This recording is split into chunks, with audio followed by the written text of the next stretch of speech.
What's up, guys? Welcome back to another episode of the Building Wealth Show. Today we'll be talking about money management and budgeting. So before we get started, we're going to get with the quote of the day. The quote of the day is, money flows to people who respect it. Treat every dollar like it's related to a billion. So with that quote, you can have it, you can implement it into your life, or you can post it as a caption on Instagram. But today we're going to answer the top 4 questions when it comes to money management and budgeting. The first question is, what is money management? Second, why is money management so important? Like, why do I have to implement money management in my life? 3, what is budgeting? 4, how to budget. And then we're also going to cover some tips on managing your money and how to get on the right track to manage your money. So first question, let's answer it. What is money management? Well, money management refers to the process of budgeting, saving, investing, spending, or otherwise overseeing the capital usage of an individual or group. So a group of individuals also. So now, why is money management so important? Like, why should you implement this in your life? Well, managing income helps you understand how much money you will need for tax payments and other monthly expenditures, also expenses and savings. So basically what that's saying is, why is money management so important? Well, managing your income, aka money. So managing your money, it helps you understand how much money, like if I make $100K a year, how much money do I need to set aside for taxes? If you manage your money, you will know how much you need to set aside. But if you don't manage your money, then you won't know. Tax season come around, you can't pay, then you about to go to jail. You're like, what did I do? You didn't manage your money. So that's why you're here, to learn tips to manage your money, how to manage your money, how to use budgeting to help you manage your money.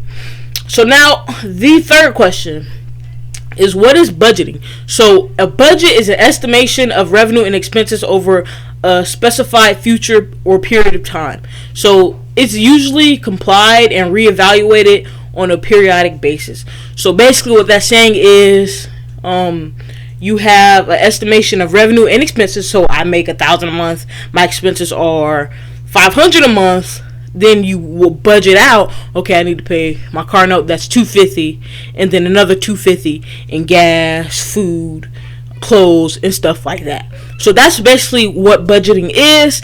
And now question number 4, how to budget. So I know what budgeting is, I know what money management is, I understand why all these things are important.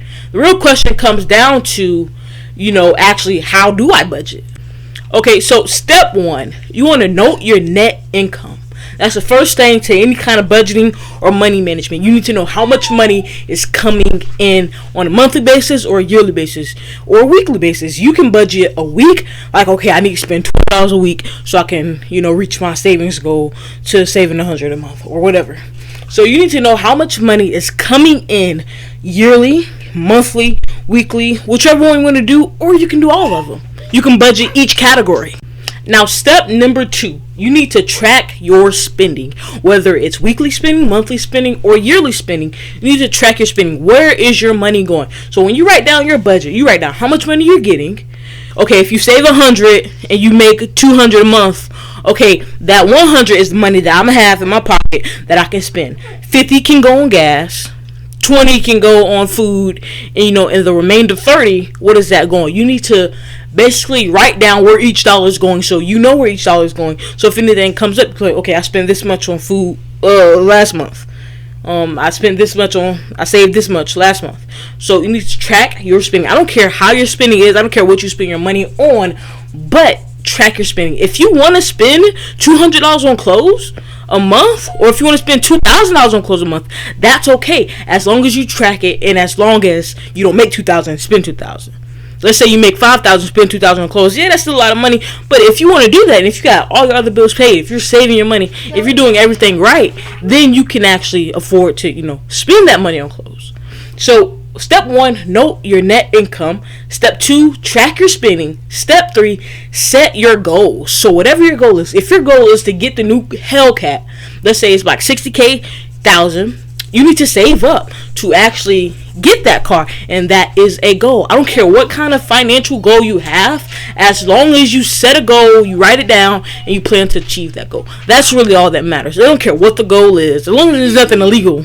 As long as your goal is not illegal, set it and achieve it. So if your goal is to save up $2,000 for your first car, You need to write that down. You set up a monthly basis. Okay, I'm gonna save $1,000 a month. So you be saving up for 2 months. I'm gonna save $100 a month. Then you'll be saving up. What's 2,000 divided by 100? I'm sorry, I don't know that off the top of my head. That's probably bad. That's 20. You'll be saving up for 20 months. You're gonna get your first car. You're just gonna get it in 20 months if you decide to save $100 a month. Now, step number 4, you make a plan. I already went over that basically in step number 3. Set a goal. You make a plan on how to achieve that goal. Step 5, you want to adjust your habits if necessary. So if you want to save up for a Hellcat that's $60,000 a year and you're spending $2,000 on clothes, maybe you should start spending $500 on clothes. Save the other $1,500 to go towards your car. So cut back or adjust your habits if necessary. If it's not necessary, if you can spend $2,000 on clothes and still put away a good amount of money to save for your car, then congratulations, and you're in a good place and you should be happy about that. Now, step number 6 is the most important step of it all. So how to budget is you want to keep checking in, because if you budget for 1 month, you stop checking in, because with my app, so I have Mint. I do budgeting with Mint. So with Mint, I would check in for a month straight. My finances, what I'm spending my money on, all these things with my money, I'm checking in. And then I just stop checking in. Then I go back in and I'm like, how much money did I spend on food this month? And then I can't see that because I never actually put it in. So you want to keep checking in with your app, or if you have it on Excel, or however you budget your money, you want to keep checking in so you can make sure that you have, or okay, I spent this much. You don't want to go off your brain, because you may forget things, you may not know, and that's normal. I don't know how much I spent on food last month, but if you have a budget, you would know that stuff. So you want to keep checking in. That's probably the most important step of it all, because if you make a budget and you don't keep checking in on the budget, what do you have the budget for? You want to budget 1 month out the 12 months in the year? So you got to make it make sense, guys. So now some tips on managing your money. So first tip is you want to track your spending to improve your finances. So what I mean by that is you want to track how much you spend. So let's say I spend, $30 every 2 weeks on toiletry items. You're tracking your expenses. Okay, I spend this much on this category. So then okay, maybe I should cut out all these monthly subscriptions so I can have more money to save. That's what that means, basically. So maybe I don't need $30 worth of toiletry items. Maybe I don't need not the 2 liter. Maybe I don't need the big bottle of mouthwash. Maybe I can cut down to the small bottle that's $1.50 cheaper, so I can put that extra $1.50 into savings, or whatever it is. I don't know. But whatever it is, you want to track your spending so you can improve your finances if necessary. Tip number 2, create a realistic monthly budget. So what I mean by that is if you make $250,000 a month, let's say do an average teenager. Average teenager probably make $350 to $400 a month. So your average teenager, don't say you want to spend, let's say, $250 on some clothes or some shoes and stuff. I mean, that's not realistic, because if you have a car, you got to pay the car note. If you don't have a car note, you still got to pay insurance. That's like $100. You got to pay gas. You got to pay for the finances of that car. So you have to make a realistic monthly budget, and just be realistic with it. If you and some people think with budgeting that, okay, if I budget my money, I gotta stop buying all these fun activities, I gotta stop going out. That's not what budgeting is. Budgeting is actually putting those activities into your budget so you can see how much money you have left over. So if a necessity for you, if you really love clothes, or if you really love going out, I'm not saying don't go out. You can go out. So if you love going out and you spend $50 every time you go out, let's say you go out 2 times a month, you spend $50 each time you go out, that's $100 a month. So I'm saying put that $100 in your budget under the category of dining or movies or whatever you spend it on. Keep track of how often you go out so you know how much you spend when you go out. So the next paycheck comes around, you're like, okay, I'm putting this money aside because I'm going out. I'm going to this concert tonight. I'm going to need some food at concert, so I'm going to bring some extra spending money. You just need to track where your money is going. That's the whole purpose of budgeting, basically, to know where your money is going. Personal finance gets into, how you're spending your money, what you should be, spending your personal finances on. That gets into that. But budgeting is strictly about, where is my money going? How much money do I have a month? How much money will I have the remainder of the month after I after I paid all my bills, spent all the money that was pocket money? How much money do I have left to put in a savings account or to actually invest? You just need to track where your money is going and know where it's going. So now tip number 3, building up your savings, even if it takes time. So this is a managing your money tip.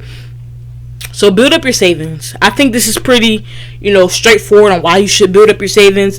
Emergency fund. So like with me, I always have my emergency savings. Like I calculated 3 to 6 months of expenses, and I put that money in the bank account. That's my emergency savings. I'm not touching that money unless it's an emergency, unless, I lose all my income and I need to pay this phone bill, I need to get some toiletry items. I'm pulling out of this account because I don't have no money coming in. I need money. You fall on your cushion, which everyone should have. If you don't have it, you should start working on that. So now, but if I want to save, let's say I want to save up for a new car. Let's say the car's $10,000.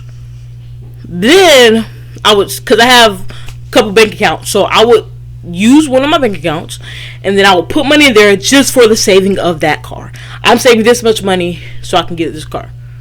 So that's what I do. Build up your savings. So I always have savings. I always have emergency saving, and anytime I need, if I want to buy something like a big purchase, I save for that in advance. So like if I want to get my car in 5 months, in January, I'm gonna start saving up, and then 5 months later from January, that's when I will use the savings that I saved from January all the way through to pay that big purchase. Now tip number 4 is pay your bills on time every month. For teenagers right now, if you don't pay your bills on time, it won't really affect your credit because you are underage. You don't have a credit. But for people over 18, pay your bills on time is like even more serious why you should pay your bills on time. Even with teenagers, it's serious. Pay your bills on time, like your phone bill. I'm pretty sure if it's not under your name, it's under your parents' name, and they don't want to have, that, I don't know how that works, but like a balance, they don't want to have a balance that needs to be due. So pay your bills on time. You should know why you should pay your bills on time. You should want to pay your bills on time. Now, the last tip of managing your money is save up cash to afford big purchases. It depends on it really depends on how you want to go about it. Because if you want to get this car, let's say you're 20, you got enough money, you can either save or you can, get a loan on it. But like you can I'm 20, I want to build my credit, I want to get a loan on a car, I know I can pay it every month, the price is not the problem. Should I take out a loan or should I just pay it cash and then do what I gotta do? So now, if you really want to build up your credit, if you want your credit to be 750, 850, whatever, then you should probably take out the loan. No, you pay it on time. Make sure you pay it on time. Get the insurance on it, do everything like that. You can go that route only if you really need to. Basically, I have the money, I really need to build my credit though. Credit cards is working for me, but I need to build my credit a little faster. Then I could see why you would want to, take out a loan. But if you really don't need to take out a loan, just save the money up. Just wait a little extra to get your car or your house or whatever it is. Just take a little time and save up the cash, because I promise you, you won't regret it. You won't regret paying cash for your home. You won't regret paying cash for your car. You might regret paying cash for a car because the car goes down. But, you know what I mean. Eventually, you have to get a new car. I'm not saying it has to be brand new, but eventually you need a new car. So, it's either, should I pay cash for it, or should I pay take a loan now? The car is going to go down anyway. Whether you pay cash or whether you get a loan on it, the car's going to go down. Whether you pay $5,000 for your car or whether you pay $50,000 for your car, the car is going to go down. It's just a matter of how much money do you have and do you really want to do this? Do I really want to spend $50K on a car when I can go spend $50K on a put in an investment account, or I can go put $50K in Bitcoin? Do I really want to do this? If it's I already got money in Bitcoin, I'm doing good with my investments, I want to treat myself, I want to spend $50K on a car, do that, do what you got to do.